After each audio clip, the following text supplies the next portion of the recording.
আল্লাহ রাব্বুল আলামিন পাখিদের কাছ থেকে আমাদেরকে শিখতে বলছেন এবং বলছেন যে পাখিদের মনটা হয় খুব নরম, খুব সফট, এবং তারা আল্লাহর প্রতি তাওয়াক্কুল করে পূর্ণ মাত্রায়।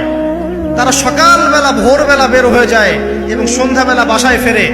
খালি পেটে বের হয়, ভরা পেটে বাসায় ফেরে। এবং আল্লাহ পাক সবচেয়ে সম্মানিত মৌত যেটা শহীদের মৌত, সেই শহীদদের আত্মাকে আল্লাহ পাক পাখির রূপ দিবেন। তাহলে পাখিটার বিষয়ে একটা ফোকাস করার দরকার আছে না? আচ্ছা, এখানে আসেন। পাখির মন হচ্ছে নরম, মানে পাখির মনটা তাসকিয়া, আত্মশুদ্ধিতে পরিপূর্ণ।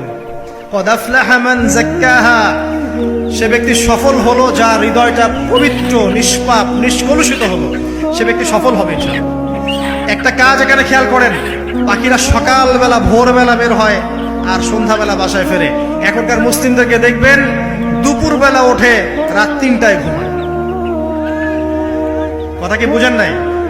পাখির একদম ভোরবেলা উঠে যখন ফজরের আজান দিচ্ছে ঠিক তার এক মুহূর্তে পাখির কিচিরমিচির শুনছেন, তার মানে নামাজের ওয়াক্ত প্রায় চলে যাচ্ছে। তার মানে তার আল্লাহ পাকের হুকুমের সাথেই জেগে ওঠে, সূর্য ডুবে তারা ডুবে যায়।